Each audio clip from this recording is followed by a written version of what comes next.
Bendiciones a todos los que nos sintonizan en este su canal Geopolítica Profética.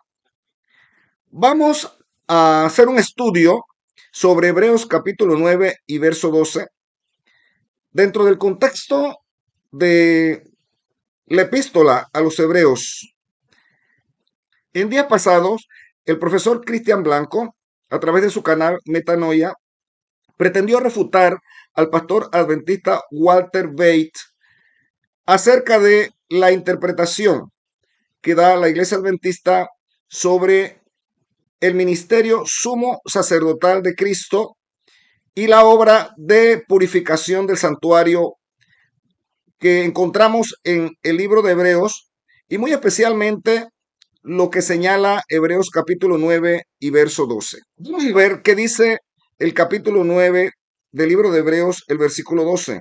Y no por sangre de machos cabríos ni de becerros, mas por su propia sangre entró una sola vez en el santuario, habiendo obtenido eterna redención.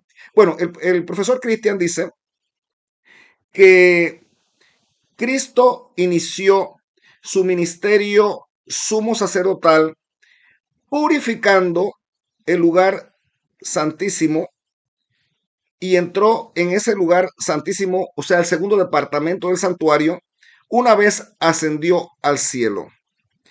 Esto rompe con toda el simbolismo, con toda la enseñanza que encontramos en el Antiguo Testamento acerca de el ministerio establecido por Dios acerca de el santuario y todo lo que es el culto, la liturgia y lo que representaba esa obra en el santuario terrenal. El apóstol Pablo en la epístola a los Hebreos explica claramente todo el ministerio de Cristo, el ministerio sacerdotal y sumo sacerdotal. Así que nosotros vamos a ir analizando a medida que vamos desarrollando nuestro tema, poco a poco, la posición del profesor Cristian Blanco acerca de este tema que es de suma importancia. Pero antes de analizar el vídeo de Cristian Blanco, vamos a invitarles a que den un like a este vídeo y si no está suscrito, suscríbase. También puede darle a la campanita para que reciban las notificaciones cada vez que subimos un vídeo. Es importante también que usted comparta con otros este tema, porque de esa manera va a contribuir a difundir este mensaje. Así que sin más preámbulos, vamos a analizar la primera parte del vídeo. En esta tarde me dispongo a hacer una reacción a un vídeo en el cual Walter Bates, el pastor Walter Bates, habla sobre Hebreos capítulo 9, versículo 12. Él asegura y dice que Jesús realmente en ese pasaje no entró en el lugar santísimo, sino, me imagino que si no entró en el lugar santísimo, ha de estarse refiriendo que entonces entró en el lugar santo. ¿Es posible esto? ¿Hay evidencias bíblicas? ¿Lo puede admitir de esa manera el contexto? Si usted quiere saber, no se pierda ni un solo instante este vídeo porque estará sumamente bomba, revelador. Así que sin más dilación, empecemos.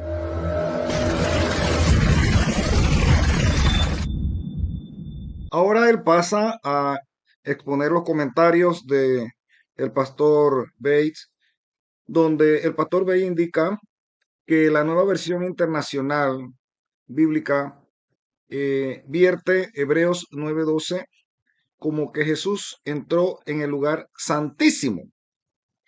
Entonces el pastor Bates hace una comparación. Él dice, bueno, ¿cuál de las dos versiones? Porque él había citado una versión anteriormente donde dice que Jesús entró en el santuario, no dice en el lugar santísimo. Entonces él dice, bueno, ¿cuál de las dos posiciones es la correcta? O entró en el santuario o entró en el lugar santísimo.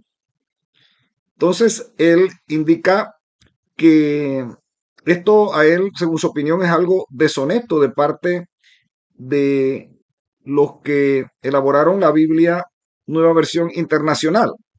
Y el pastor Bay indica esto porque el término ta'ajia en Hebreos 9:12 no indica una única traducción, lugar santísimo en español, ya que ese término ta'ajia del griego puede significar santo o lugar santo o santuario y lógicamente también.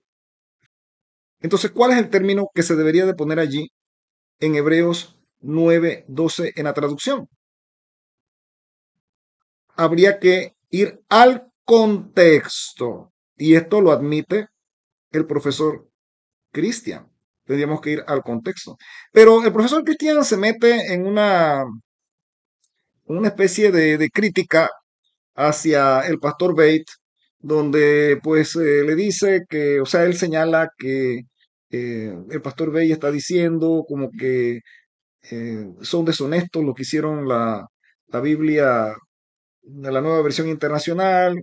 Y entonces ahora Cristian empieza a defender a estos eruditos, a decir que cómo el pastor Bey va a decir eso de estos eruditos, y empieza a magnificar esto, ¿no? A hacer notoriedad del comentario del pastor Bey. Sin embargo, es bueno recordarle al profesor Cristian que no es la primera vez que los traductores bíblicos muchas veces con intención o sin intención, pero meten sus propias opiniones personales y muchas veces ya vienen prejuiciadas. Y vemos el caso de la Iglesia Católica, por ejemplo, con el texto de Mateo capítulo 26, versos 26 al 27, donde la Iglesia de Roma dice que la única forma correcta de traducir ese texto es lo siguiente: esto es mi cuerpo. Cuando se refiere al pan, que Jesús bendijo el pan, Jesús señaló el término esto es. Y cuando bendijo el vino, él dijo esto es mi sangre. O sea, el pan, esto es mi cuerpo, y el vino, esto es mi sangre. Entonces la Iglesia Católica se toma esto para decir que el pan y el vino es literalmente el cuerpo y la sangre de Cristo. Cuando realmente, mis hermanos, el término griego que hay allí, que se traduce al español, esto es, se puede traducir también como esto representa o esto significa. Pero la inmensa mayoría de las Biblias, tanto católicas e inclusive las protestantes, por conveniencia, algunas confesiones protestantes más cerca de la Iglesia Católica, han vertido el texto como esto es y no como esto representa o esto significa.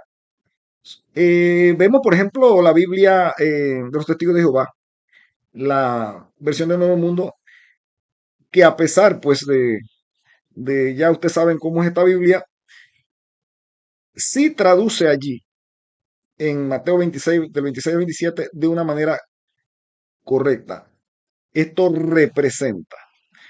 Pero entonces, ¿qué es lo que nos va a indicar eh, que lo correcto es traducir esto representa o esto significa? En este caso, el contexto. El contexto. Entonces, el contexto nos indica que tanto el pan como el vino no puede ser literalmente el cuerpo y la sangre de Cristo, sino que eso es un símbolo, es una representación. Asimismo, tenemos el caso entonces ahora de Hebreos 9, 12. Ese es el punto. Pero a, a seguir escuchando entonces al profesor Cristian y vamos a ir analizando profundamente esto. Y aquí está hablando tajagia de los santos. Está en plural, podría entenderse también como un superlativo y entenderse como lugar santísimo si el contexto así lo permite. Ahora, La traducción, para traducirlo como santo, santuario o santísimo, eso depende de cada contexto, ¿ok? De cada contexto. Y el capítulo 9, si nosotros analizamos el contexto, nos daremos cuenta a qué recinto se está refiriendo precisamente de ese lugar al cual Jesús entró. Ahora, el profesor está admitiendo que la única forma de determinar si Hebreos 9:12 se debe traducir, en este caso, a nuestro idioma, en español, como que Jesús entró al lugar santo o al santuario, o si entró directamente al lugar santísimo, eso va a depender del contexto. Y es lo que venimos señalando nosotros también. Depende del contexto. Así que ahí estamos de acuerdo. Ahora él va a pasar a hacer un análisis del contexto y aquí es donde se pone la cosa interesante para determinar si el contexto nos va a indicar la forma de traducir Hebreos 9:12 del griego al español. Si es que Jesús entró simplemente al santuario o entró directamente al lugar santísimo cuando ascendió al cielo. Vamos a ver.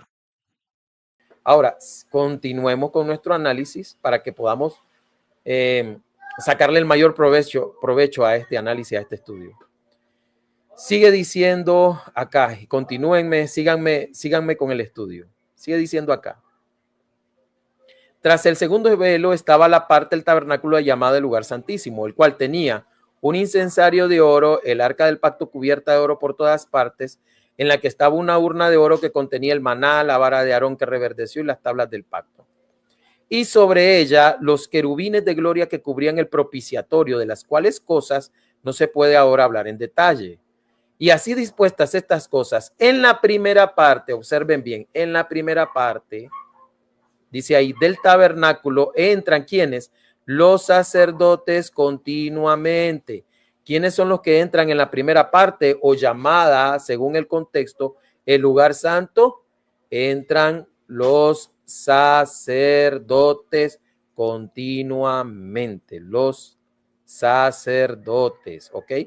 A esto es lo que el adventismo entiende como el servicio continuo, donde se hacía todos los días. Ese lugar solamente entraban los sacerdotes en la primera parte de ese tabernáculo, ¿ok? Ahora, destinado así, sigue diciendo la Biblia en el verso 7, pero en la segunda parte, observen bien, en la segunda parte que nosotros observamos en el contexto, que aquí se refiere al lugar santísimo, donde estaba el arca del pacto y todo lo demás, al lugar santísimo, dice, solo quien entra, solo ¿el sumo qué? El sumo sacerdote, solo el sumo sacerdote entra en la segunda parte una vez al año, no sin sangre, la cual ofrece por sí mismo y por los pecados de ignorancia del pueblo. ¿Ok? Estamos claros del contexto, señores. Estamos muy claros del contexto. Aquí nadie va a negar que el sumo sacerdote únicamente entra no al lugar santo. El sumo sacerdote únicamente entra al lugar santísimo, a la segunda parte de ese tabernáculo, que en griego es esquené. Hasta el momento, el autor de la homilía a los hebreos, en el capítulo 9, no está equiparando al ton agión con ninguno de los dos, todavía no. Pero observa el contexto es muy claro. En la primera parte, yo quiero que ustedes estén claros de esto. En la primera parte solamente entran los sacerdotes. Ese es el lugar santo donde se encontraba el candelabro, la mesa de los panes de la proposición. Y esa es la primera parte que dice el capítulo 9 de la homilía de los hebreos. Pero en la segunda parte, y eso es lo importante, porque para poder saber a qué se refiere ese ton agión, tenemos que saber cuál es el oficio de Jesucristo o cómo lo pone el autor de la homilía de los hebreos. Y él dice, en la segunda parte entra únicamente, quiere decir que no hay otro, solo o únicamente ya indica exclusividad, ¿ok? Exclusividad. Únicamente en la segunda parte entra el sumo sacerdote una vez al año, no sin sangre ajena, dice, la cual ofrece por sí mismo y por los pecados del pueblo. Observen lo que dice el verso 8. Dando a entender el Espíritu Santo con esto que aún no se había manifestado camino al lugar santísimo, entre tanto que la primera parte, oigan bien, está hablando de partes del tabernáculo, no está diciendo que el primer tabernáculo, no, está hablando de la primera parte que estuviese en pie, lo cual es símbolo para el tiempo presente, según el cual, oigan bien, es símbolo para el tiempo presente. Esto es muy importante que ustedes lo tengan en mente. Esta palabra es símbolo para el tiempo presente. ¿Por qué, profesor Cristian? Porque esto no apunta a un evento futuro. Se observan ustedes que generalmente los pastores adventistas jamás tocan el contexto del capítulo 9 cuando ellos quieren hablar acerca del recinto en el cual realmente entró Jesús. Y este texto cuando dice es símbolo para el tiempo presente, no dice será símbolo para el futuro, en algún momento donde Jesús entre al lugar santísimo. No, eso no dice el texto. Eso no dice el texto. El texto dice que eso es un reflejo para el tiempo presente. Así que, ¿cómo este asunto podría proyectarse a 1844? Si el autor de la homilía a los hebreos está diciendo que eso es un símbolo, no para el tiempo futuro, para un momento en que Jesús entrase en otro recinto en el futuro. Él dice que todas esas cosas que estaban pasando eran símbolos del tiempo presente. De acuerdo a lo que presenta el profesor Cristian acá, tenemos que recordarle lo siguiente, que la clave de la expresión tiempo presente está en el contexto del capítulo 9, donde el autor está comparando el ministerio sacerdotal levítico del antiguo pacto con el ministerio superior de Cristo en el nuevo pacto. Y vamos a ver esto en más detalles. Para el tiempo presente, en ese momento en que se escribía esa epístola a los hebreos, hasta el año 70 después de Cristo fue que se destruyó el templo, así que todavía estaba en pie ese templo. El autor se refiere al tiempo en el que aún estaba en funcionamiento ese templo terrenal en Jerusalén con sus ofrendas y sacrificios.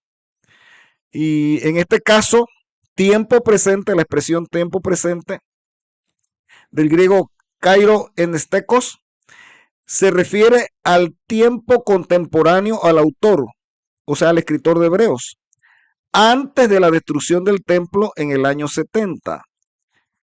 El hecho de que ahí el autor está refiriéndose a ese tiempo presente no quita o no anula el hecho de que también la epístola de los Hebreos está apuntando al ministerio de sumo sacerdotal de Cristo en todo su conjunto, de lo que implica todos los rituales y las ceremonias y todo el culto simbólico del santuario terrenal que apuntaba a las realidades celestiales, entre las cuales estaba la purificación del santuario en el lugar santísimo o el antitipo del día del Yom Kippur o el día de la purificación o el día del juicio, como se celebraba una vez al año en el pueblo de Israel y al cual el sumo sacerdote entraba una vez al año, prefigurando con esto que esa atipología, ese simbolismo de esos oficios religiosos del Antiguo Testamento, en este caso el Yom Kippur o el día del juicio o el día de esa purificación, no tenga una contraparte, o sea, que tiene una contraparte en la realidad, que apunta hacia el futuro. Entonces, hasta el versículo 9 del capítulo 9 de Hebreos se está hablando de ese tiempo, del tiempo presente, pero eso se proyecta hacia el futuro. Eso inclusive el libro de Hebreo, en el momento que leemos esta epístola, vamos a encontrar que la explicación que está dando el autor viene del pasado, desde el pasado, del establecimiento del santuario terrenal, allá con Moisés, del pasado, luego pasa al tiempo presente, en el versículo 9 del capítulo 9 de Hebreos, y tiene su proyección al futuro en la figura simbólica del día de la expiación, donde el sumo sacerdote entraba una sola vez al año al lugar santísimo. Entonces, eso es lo que vamos a ver, y en la medida que el profesor va a explicar, nos va a dar lugar a nosotros para demostrar que la purificación del santuario, en refiriéndose al lugar santísimo, lo que es la contraparte del día de Yom Kippur, donde el sumo sacerdote hacía esa purificación, se proyecta al futuro. Cuando el autor escribía, se proyectaba al futuro, y muy especialmente y específicamente a 1844. Pero vamos a ver que el profesor Cristian siga dando su explicación para que nos dé lugar entonces a poder probar esto. Él nos va a ayudar a probar lo que estamos presentando aquí. Y dice él, según el cual, espérenme, voy a acercar pantalla, según el cual se presentan ofrendas y sacrificios que no pueden hacer perfecto en cuanto a la conciencia al que practica ese culto, dice aquí, al que practica ese culto, ya que consiste solo de comidas y bebidas. Miren lo que aparece en Colosenses, ¿no? De diversas abluciones y ordenanzas acerca de la carne, impuesta hasta el tiempo de reformar las cosas. O sea que esas comidas y bebidas iban a ser reformadas en un futuro también, ¿verdad? Dice así el verso 11, miren qué importante, pero estando ya presente, ¿quién? Presente, Cristo. ¿Ah? Y dice que estas cosas eran para el tiempo presente. Y Cristo está presente. ¿Y cómo es que está presente? ¿Cómo qué? Como sumo sacerdote, señores. Él está presente en ese tiempo en que la homilía de los hebreos estaba siendo escrita como sumo sacerdote. Sí, nosotros estamos de acuerdo lo que él está planteando, de que Jesús en ese momento presente, donde el autor de Hebreos está escribiendo, Cristo estaba como sumo sacerdote en el cielo. Claro que sí, en el santuario celestial. Estaba como sumo sacerdote después de su ascensión. En eso estamos de acuerdo. Pues vamos a seguir escuchando para luego entonces eh, ver algunas cosas muy, muy interesantes. Pero estando ya presente, Cristo, sumo sacerdote. Y este término ya presente tiene relación con esto que dice que todo lo que se hacía en ese santuario terrenal era para el tiempo presente. ¿Y quién es el que ahora ya está presente? Cristo. ¿Y cómo es ese Cristo? Sumo sacerdote. Ahora, según el contexto del capítulo 9 de Daniel, ¿cuál era la parte donde el sumo sacerdote entraba? Según el contexto del versículo del capítulo 9, perdón, dice que en la segunda parte solo el sumo sacerdote entraba una vez al año. ¿Y dónde estaba esa segunda parte? Esa segunda parte se llamaba lugar santísimo. Entonces, señores, por el contexto perfectamente es posible traducir, así se moleste Walter Bate, el texto de Hebreos 12 es perfectamente traducible como lugar santísimo, porque el problema es que tajajia puede ser traducido de esas tres formas, como lo dice el número 40 de Strong, de que los sinónimos en los cuales pueden ser traducidos es santísimo, santo o santuario, eso depende del contexto. Pero como Hebreos 9 está hablando de partes donde entró Jesucristo, y a Jesucristo se lo pone como sumo sacerdote, y según el contexto del capítulo 9 de Hebreos, el sumo sacerdote solo entraba una sola vez a un único a ese recinto sagrado llamado lugar santísimo, que es la segunda parte. Si a Jesús se le pone como sumo sacerdote, la evidencia lógica e ineludible es que Cristo entró directamente al lugar santísimo. Ahora, el profesor Cristian comete una falacia non sequitur o una inferencia exegética, una falsa inferencia exegética. ¿Qué es esto? ¿Qué es este tipo de falacia?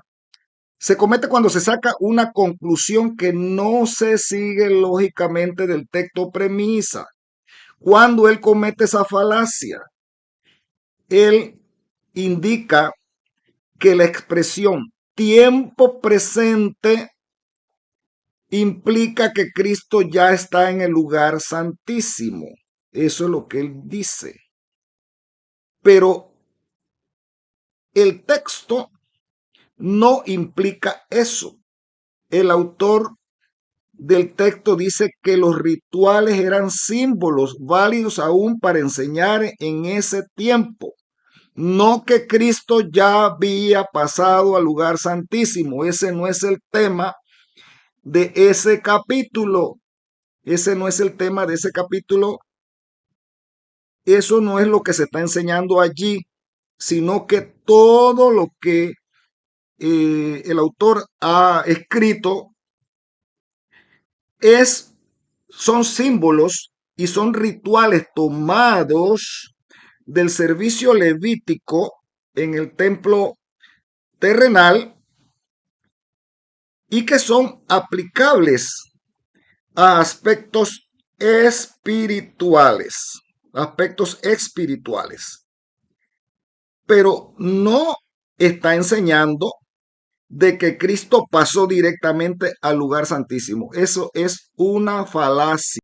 Entonces, el profesor interpreta la expresión tiempo presente como la ubicación actual de Cristo en ese momento. Según él, que en ese momento Cristo ascendió, cuando Cristo ascendió al cielo, en ese momento ya estaba en el lugar santísimo, cuando en el texto se refiere realmente al valor pedagógico del ritual para la audiencia presente, porque recordemos que hasta ese momento el templo estaba en pie y todas las ritualidades y todas las ceremonias se celebraban cuando fue escrita esa epístola a los hebreos, porque el templo fue destruido tiempo después en el año 70. Entonces, mis hermanos, el texto nos está diciendo que Cristo ya está en el lugar santísimo. Está explicando que el ritual de santuario terrenal es un símbolo vigente para explicar el plan de salvación en ese momento. Es decir, en el tiempo presente de la audiencia a la cual se le destinó esa epístola de los hebreos. Por otro lado, la entrada de Cristo al lugar santísimo se trata más adelante, donde en Hebreos capítulo 9, versos 23 al 26, y debe interpretarse a la luz de todo el texto, de todo el texto de Hebreo y también de Daniel. Eso es importante, mis hermanos, muy, muy, muy, muy importante. Entonces, en resumen, el profesor, lo que él quiere decir aquí es que Hebreos 9, del 6 al 12, dice que Cristo al subir al cielo entró directamente al lugar santísimo, porque el texto dice, esto es símbolo para el tiempo presente. Ya vimos que eso es una falacia, utilizar esa expresión de esa forma. Por otro lado, el profesor aduce que como Cristo es sumo sacerdote, solo puede ministrar en el lugar santísimo porque en el modelo terrenal el sumo sacerdote solo entraba allí, al lugar santísimo a ministrar. Y esto, mis hermanos, lo vamos a refutar. Esto es falso. Vamos a ver. Eh, en primer lugar, tenemos que considerar que Cristo no solamente es sumo sacerdote, sino que Cristo también es sacerdote. Y los sacerdotes ministraban en el lugar santo, ¿no? O sea que Jesús juega ese doble papel, no solamente sumo sacerdote, sino sacerdote. Y lo podemos ver en Hebreos 7:21, en Hebreos 8:4, usted lo puede buscar, Salmo 110, verso 4, Hebreos 5:10 y Hebreos 7:11, solamente para darle algunos ejemplos de Cristo como sacerdote, donde los sacerdotes ministraban también, no solamente en el atrio, sino en el lugar santo. Eso es importante tenerlo en cuenta. En conclusión, el verso 9 del capítulo 9 no dice que Cristo estaba ya en el lugar santísimo. Dice que el ritual del santuario terrenal es símbolo de realidades espirituales. Por otro lado, mis hermanos, Cristo como sumo sacerdote no entra inmediatamente al lugar santísimo cuando ascendió al cielo después de su muerte. El argumento profesor confunde el título de sumo sacerdote con el lugar de oficio exclusivo. O sea, él quiere darle una exclusividad a la obra de Cristo como sumo sacerdote en el lugar santísimo. Y esto no concuerda con el contexto y eso lo vamos a ver más adelante en detalle. Podemos citar aquí también de Hebreos 8, versos del 1 al 2, donde dice, tenemos tal sumo sacerdote, ministro del santuario y de aquel verdadero tabernáculo que levantó el Señor y no el hombre. Aquí se dice que Cristo es sumo sacerdote en el santuario celestial, pero no especifica que haya entrado directamente al lugar santísimo. El capítulo 8 introduce el tabernáculo celestial completo, no solo una de sus secciones, no solamente una de sus secciones, señalando de que Cristo entró únicamente y directamente al lugar santísimo. Eso no lo está diciendo allí el texto. Por otro lado, en Hebreos capítulo 9, verso 24 dice, porque no entró Cristo en el santuario hecho de manos, y dice más adelantito, sino en el cielo mismo para presentarse ahora por nosotros ante Dios. El término para presentarse por nosotros es importante. ¿Por qué? Porque es el paralelo al ritual diario en el lugar santo, según Hebreos 9:6. Y les digo algo, mis hermanos, no solamente Cristo actúa como sacerdote o actuó como sacerdote cuando ascendió al cielo y el sacerdote ministraba en el lugar santo, sino que también los sumos sacerdotes ministraban en el lugar santo, no exclusivamente en el lugar santísimo. Y eso lo vamos a demostrar también. Por otro lado, nosotros podemos ver que en Apocalipsis capítulo 1, verso de 12 al 13, en los días del apóstol Juan, allá en la isla de Pasmo, él tiene una visión y dice, y vi en medio de los 7 candeleros de oro a uno semejante al Hijo del Hombre. Esto muestra a Cristo ministrando entre los candeleros o candelabros que estaban en el lugar santo, no en el lugar santísimo del santuario terrenal. Eso lo puede usted comprobar en Éxodo capítulo 25, verso 31 al 40.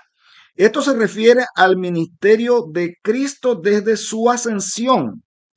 Y él no está allí en el lugar santísimo, porque los candeleros eran en el lugar santo.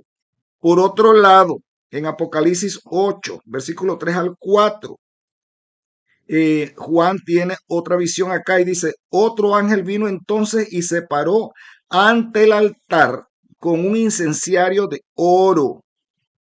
Este altar del incienso estaba también, ¿dónde? En el lugar santo.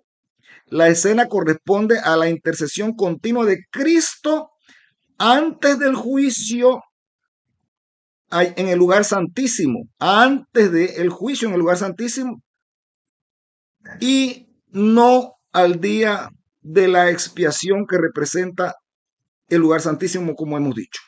O sea, que aquí se ve eh, en el altar del incienso, en el altar del incienso. En conclusión, y podríamos citar más textos, pero en conclusión, eh, el argumento de Cristian, donde dice que el sumo sacerdote solo ministraba o podía entrar en el lugar santísimo es incorrecto, porque tanto en Hebreo como en Apocalipsis podemos demostrar, y hemos mostrado ya, a Cristo ministrando en el lugar santo al inicio de su ministerio.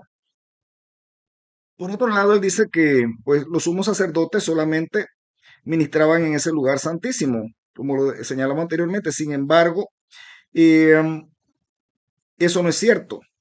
Los sumos sacerdotes ministraban en ambos lugares y Cristo siguió ese modelo. Y hay que recordar que Cristo no solamente era sumo sacerdote, sino también sacerdote. En resumen, lo que está presentando este epístola de los Hebreos es toda un historial, todo un esbozo histórico del desarrollo a través del tiempo del ministerio salvífico de Cristo a través de los símbolos. Y se remonta a los días de Abraham. Usted puede verlo allí en el libro de Hebreos. Inicia con el sacerdocio de Melquisedec y luego continúa con el sacerdocio levítico. Y Jesús entonces es introducido, Cristo es introducido como sacerdote y también como sumo sacerdote bajo el orden de Melquisedec y siendo un sacerdote para siempre, que no entra en un santuario terrenal, sino en un santuario celestial. Luego en el capítulo 9, eh, el autor del libro de Hebreos señala que para ese tiempo presente, cuando todavía estaba en pie el templo terrenal que fue destruido en el año 70, él dice que todas esas ritualidades y ceremonias que se hacían era símbolo, era una enseñanza pedagógica para entender las cosas, las realidades espirituales que en Cristo se cumplían. Porque Cristo como sacerdote y sumo sacerdote, entonces Él cumple ese ministerio. Y Jesús comienza ese ministerio con un orden.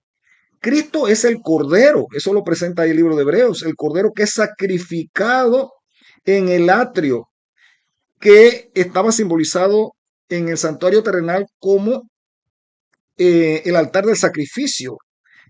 El altar de sacrificio en el santuario terrenal representaba entonces la cruz del Calvario de Cristo fue sacrificado fuera del templo.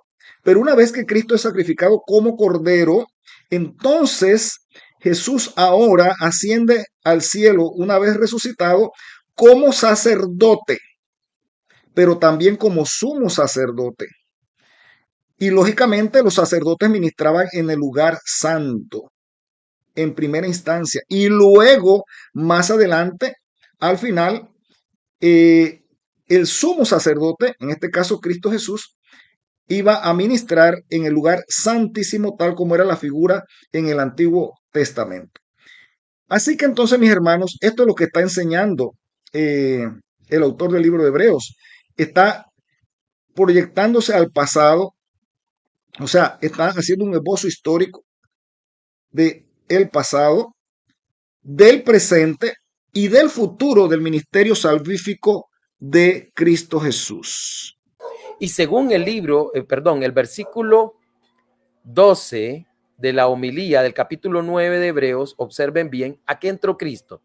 Y dice, y no por sangre de machos cabrío y de becerro, que se ofrecía en el día de la expiación. ¿Acaso no eran la sangre de los machos de cabríos y de becerros? Claro que sí. Sino por su propia sangre, sí, porque el sumo sacerdote antes entraba con sangre ajena, pero aquí el autor de la homilía de los Hebreos, haciendo el contraste, dice que Cristo entra, pero con su propia sangre, no con sangre ajena. Pero sigamos escuchando los argumentos del profesor Cristian. Ahora él pretende que el sacrificio de los machos cabríos y becerro era exclusivo del día de la expiación, cuando esto no es cierto.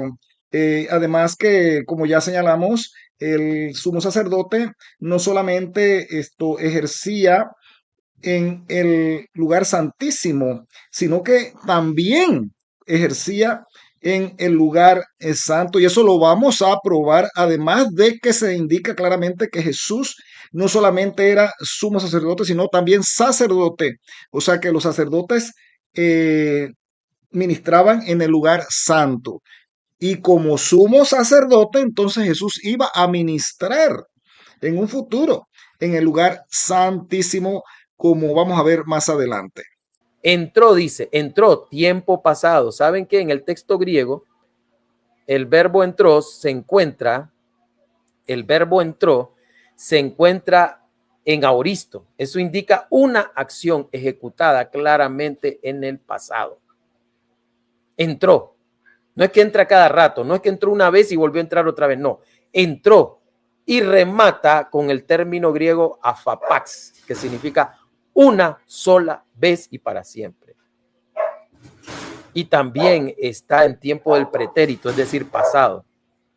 Eso no es un evento futuro, no es un evento futuro en el cual Cristo entraría, sino pasado. Él entró una sola vez para siempre a ese lugar llamado Tajagia. ¿Y dónde entraba el sumo sacerdote una vez al año? ¿En Tajagia? Eventualmente al lugar santísimo. Sigamos. Claro, profesor, exactamente. En eso estamos de acuerdo. Ahí se señala un tiempo pasado. Jesús entró, pero no dice que entró en el lugar santísimo, puesto que el contexto ya hemos probado que no implica que lo que está enseñando el autor de Hebreo es que Jesús entró en el lugar santísimo. Eso no es lo que está enseñando el autor en el contexto. Y por otro lado, encontramos que Jesús sí entró en el pasado, lógicamente, en los lugares celestiales, o sea, entró en el santuario, en el cielo mismo, como dice ahí en ese mismo capítulo nuevo. Entró en el cielo mismo, no en un templo hecho de manos, sino en el cielo mismo. Pero no dice que en el lugar santísimo, ni el autor está detallando ese tema refiriéndose exclusivamente a que Jesús entró en el lugar santísimo. Y efectivamente, como dice el capítulo 9, verso 12, el término ta'agia, que significa lugar santo, o puede significar lugar santísimo también, o santuario. Sin embargo, como usted mismo lo ha admitido, el contexto es el que nos va a decir dónde entró Cristo. Y ya hemos demostrado hasta aquí que usted está equivocado y que el Jesús entró fue en el santuario, en el lugar santo, puesto que cuando él asciende de la tierra al cielo, se encuentra con el primer departamento donde él oficia, y ya lo hemos probado, donde Juan ve a Jesús entre los candelabros. Además, que Jesús jugaba el doble papel de sacerdote y de sumo sacerdote. Y los sacerdotes ministraban en el lugar santo. Y como dice ahí el capítulo 9, verso 6 en adelante, el autor de Hebreos está explicando el servicio diario de los sacerdotes, del cual Jesús también era sacerdote y necesariamente tenía que cumplir con esa figura, así como Jesús cumplió con todas las otras figuras o símbolos en el pasado, en el presente. Jesús también tenía que cumplir esa figura y en el futuro también la va a cumplir. Así que Jesús tenía que cumplir el simbolismo de su ministerio también en el santuario, en la parte santa del santuario, o sea, en el lugar santo, como sacerdote e inclusive como sumo sacerdote, porque los sumos sacerdotes también ministraban en el lugar santo, y eso lo vamos a probar. Así que en esto el profesor nuevamente se equivoca. Solo otra parte de la sopa. Entonces, se tiene que deshacer del mensaje de advertencia final. Y el último mensaje de advertencia final es el mensaje de los tres ángeles. Es que el detalle es que no se trata de deshacerse de algo o no, sino es que es hacerle honor a lo que realmente dicen las escrituras. Aquí me dice un hermano Anthony López me dice, lo pone en el más amplio y perfecto tabernáculo. Este es el santuario, no inventes, profe. Pero yo te voy a hacer la pregunta, mi hermano. En el día de la expiación, el sumo sacerdote solamente entraba en esa ocasión en el santuario. Ahora bien, aunque la expresión fuera santuario, y hagamos de cuenta y caso que fuera santuario, la pregunta monumental es la siguiente. Cuando se purificaba el santuario, el sumo sacerdote entraba tanto en el lugar santo como en el lugar santísimo. Pero conste que en ese año solamente entraba en el lugar santísimo. Pero la expiación se llevaba a cabo en los dos recintos. ¿Entiendes lo que te estoy diciendo? Aunque dijese santuario, el oficio de un sumo sacerdote era entrar una sola vez al año en el segundo recinto también, llamado el lugar santísimo, para expiar todo el santuario. Aun cuando el término dijese santuario, la conclusión ineludible es que Jesucristo entró también al lugar santísimo para hacer expiación. Ahora, hermano Anthony, yo te voy a hacer la pregunta. ¿Tienes tú algún texto que puede indicar, que nos puede indicar a nosotros que un sumo sacerdote labora en el lugar santo? ¿Qué texto de la Biblia tú puedes presentar que un sumo sacerdote labora en el lugar santo? Ahora, ten en cuenta el contexto de la homilía de los hebreos. Para llegar a la conclusión que el autor de la homilía de los hebreos llega, él primero explica que hay dos labores, una de los sacerdotes y otra del sumo sacerdote.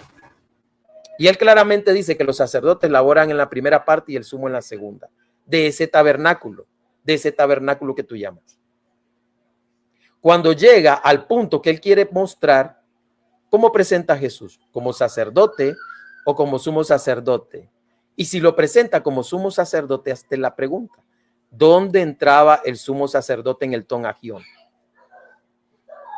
No solamente al lugar santo, sino directamente también al lugar santísimo. ¿Para qué? Para expiar ¿qué? Los pecados. Y si él entraba al lugar santísimo y dice que obtuvo eterna redención, tú tienes que probar con las escrituras que se obtenía eterna redención en el lugar santo.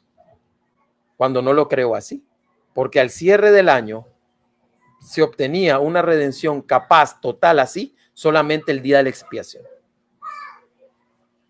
Entonces, tú tienes la carga de la prueba muy grande de demostrarnos ante toda la audiencia, Anthony, mi estimado hermano, con todo el corazón te lo digo, y yo te lo digo porque he estudiado este tema, tú tienes la carga de la prueba de presentar un texto en que el sumo sacerdote entraba en el lugar santo. Pero yo creo que el autor de la homilía de los hebreos nunca, y te lo voy a decir así, nunca pone al sumo sacerdote en el lugar santo, sino en el lugar santísimo. Eso es lo que dice el contexto. El profesor admite de que se hacía expiación también en el lugar santo, aparte de la que se hacía pues una sola vez en el año, como dice el texto, en el lugar santísimo por el sumo sacerdote.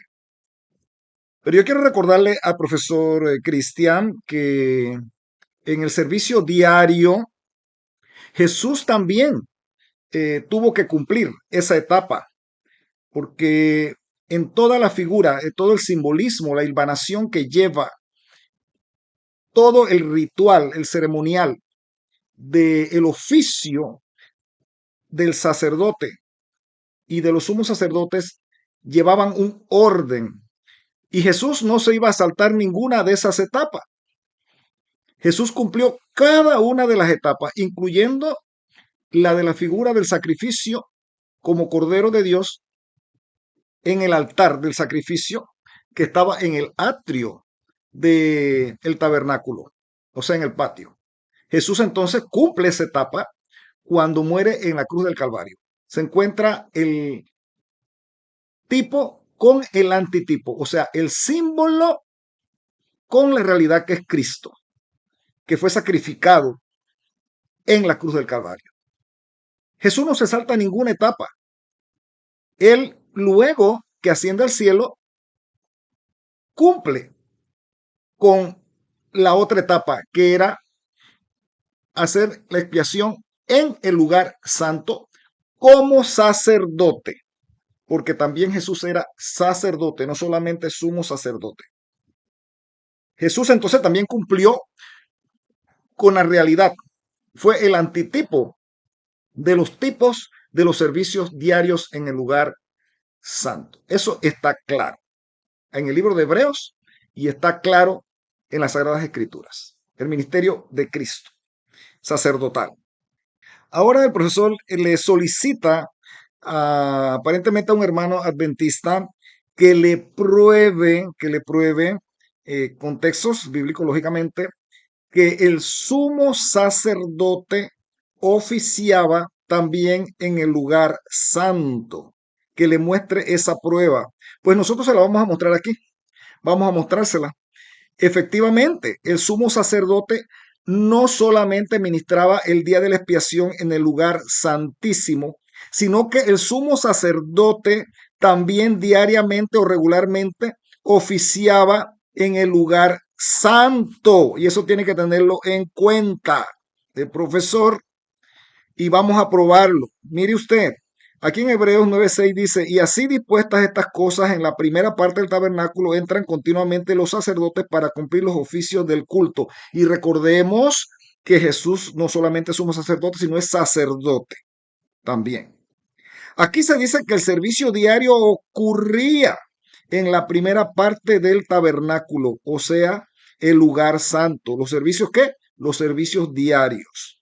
Aunque normalmente lo hacían los sacerdotes comunes, el sumo sacerdote, mis hermanos, también eran sacerdotes, solo que el sumo sacerdote era el sacerdote principal y podía participar de los servicios diarios en el lugar santo. Y vamos a probárselo aquí. Éxodo capítulo 30, versos 7 al 8. Estamos probándole esto al profesor. Dice así, y Aarón quemará incienso aromático sobre él. Cada mañana, cuando aliste las lámparas, lo quemará. Y cuando Aarón encendiere las lámparas al anochecer, quemará el incienso. ¿A dónde estaba el altar del incienso? Estaba dentro del lugar santo. Éxodo 30, versículo 6. Usted lo puede comprobar. En conclusión, el sumo sacerdote tenía una función diaria en el altar del incienso. Pero no solamente eso, mis hermanos, sino que el sumo sacerdote también tenía que atender y encender el candelabro, en hebreo menorá. Pero también Cristo entonces iba a cumplir en un futuro su obra sumo sacerdotal en el lugar santísimo. Prueba de ello lo tenemos en Éxodo 27, verso 20 al 21.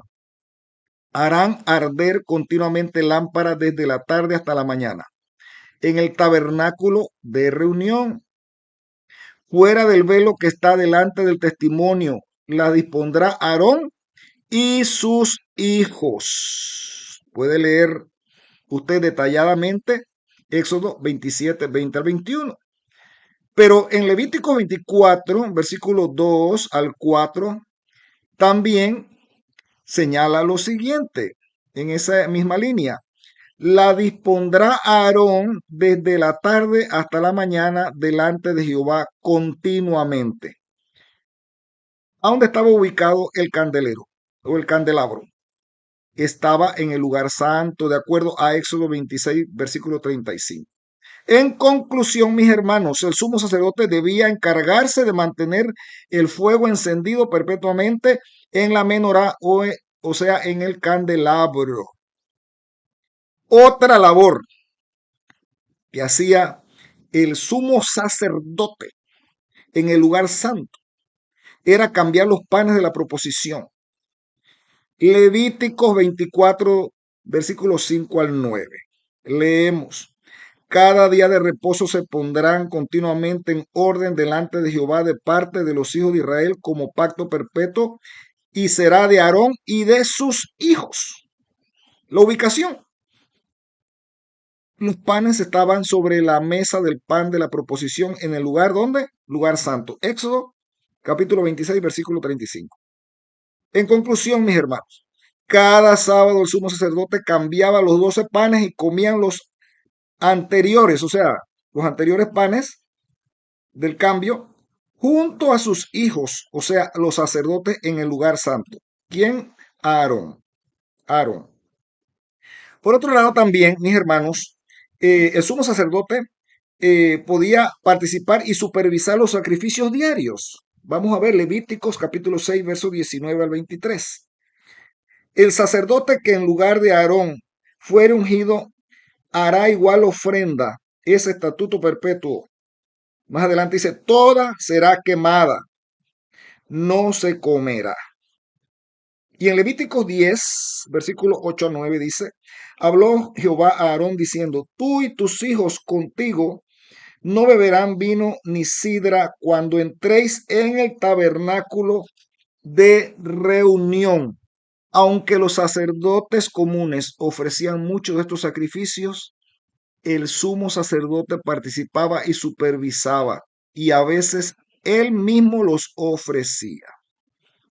De manera, mi hermano, que podemos nosotros resumir que el sumo sacerdote ministraba regularmente en el lugar santo, no solo una vez al año en el lugar santísimo. La idea de que su única función, como dice el profesor, era el día de la expiación, es un reduccionismo erróneo de parte de Cristian Blanco.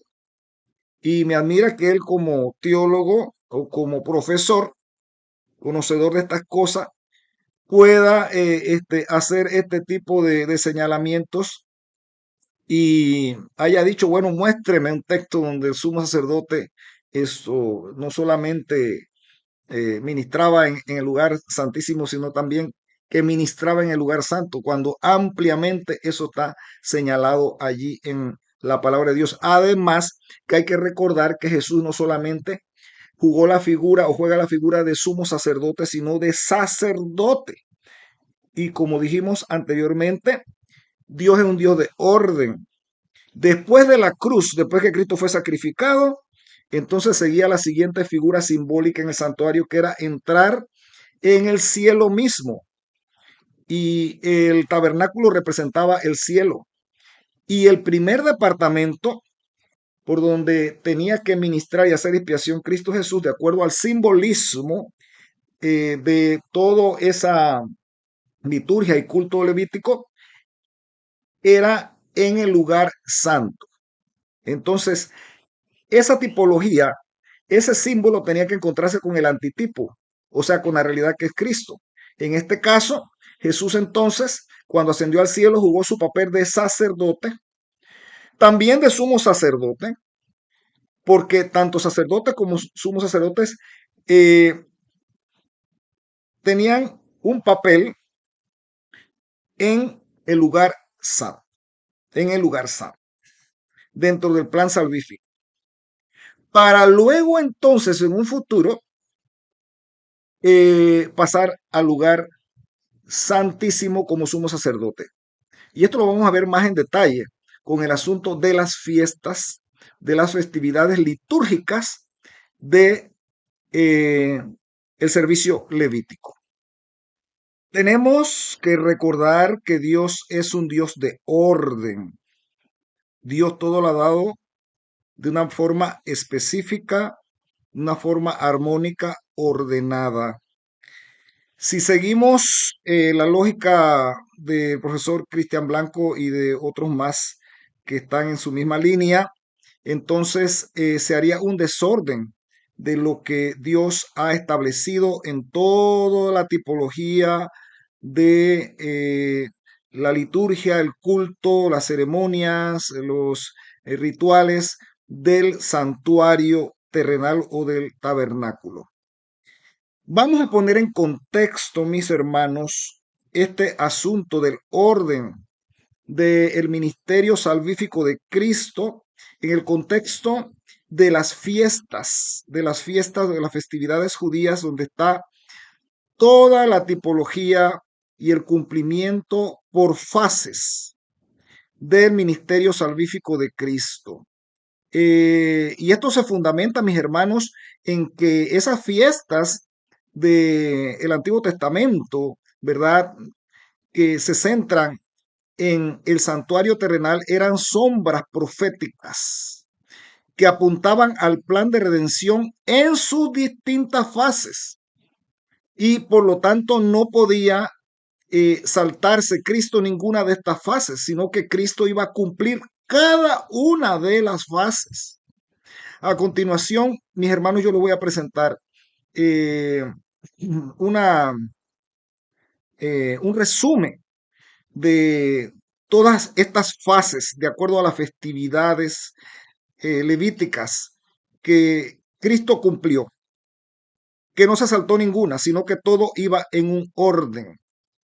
Por lo tanto, entonces, esto va a probar de que cuando Cristo murió y luego resucita y asciende al cielo, Él entra en el santuario, pero Él va ahora a cumplir el antitipo o la realidad de el símbolo de lo que hacían los sacerdotes en el lugar santo, ese servicio diario. Ahora Cristo, cuando asciende al cielo, va a cumplir esa tipología para luego, entonces, en un futuro y que no fue en los días de los apóstoles, cumplir con la última etapa, o prácticamente sí, la última etapa, que es el día del Yom Kippur, el día de la expiación o la purificación del santuario, donde el tipo o la figura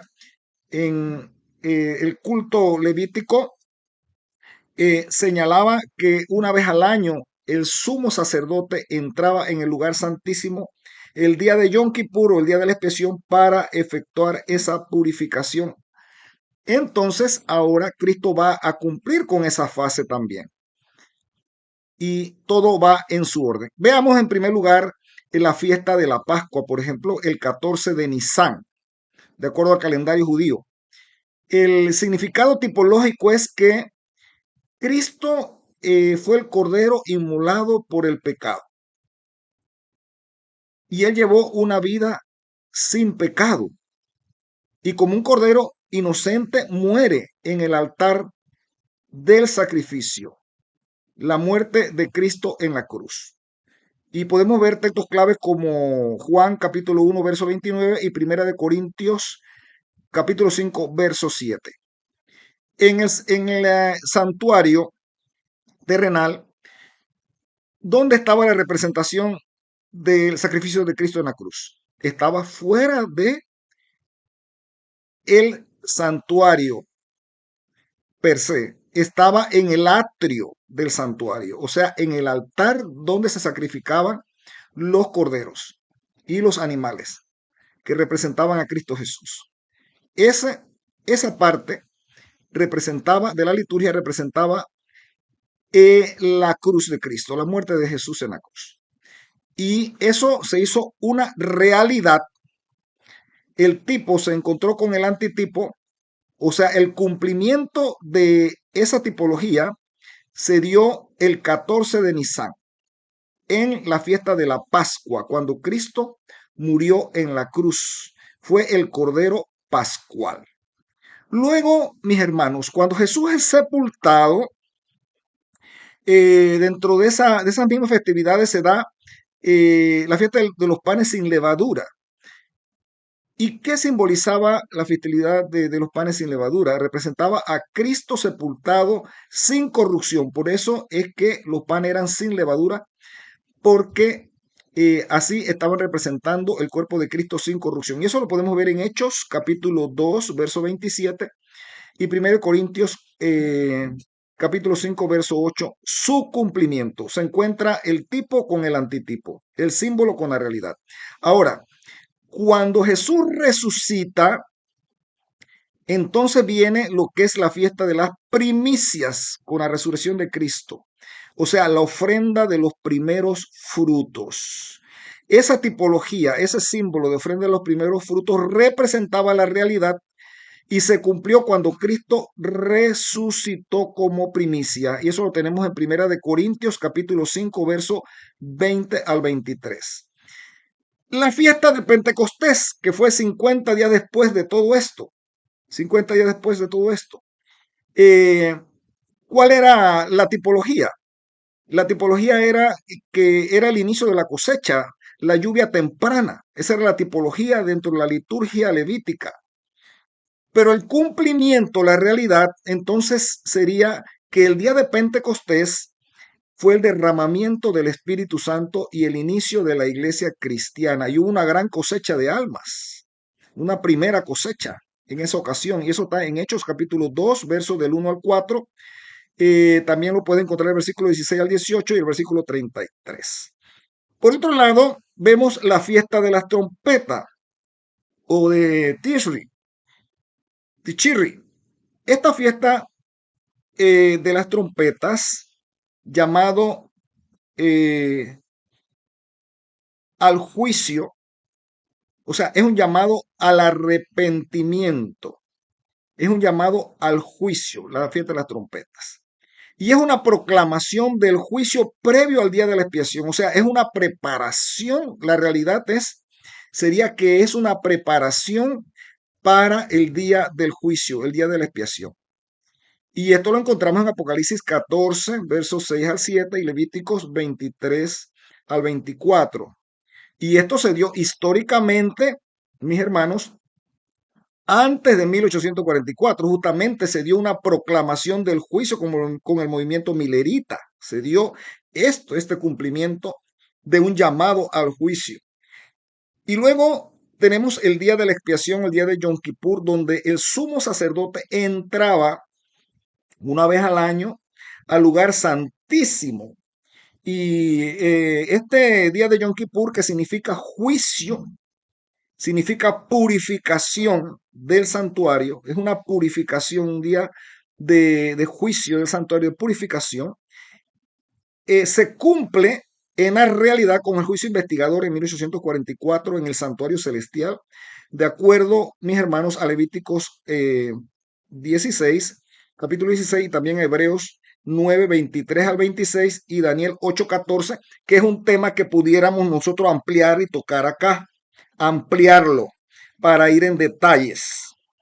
Por último, mis hermanos, queda una fiesta que está en el futuro, que es la de las cabañas, que es del 15 al 22 de Tichir, y es la reunión final, esa reunión gozosa de la gran cosecha de los hijos de Dios, de los salvados de todas las edades.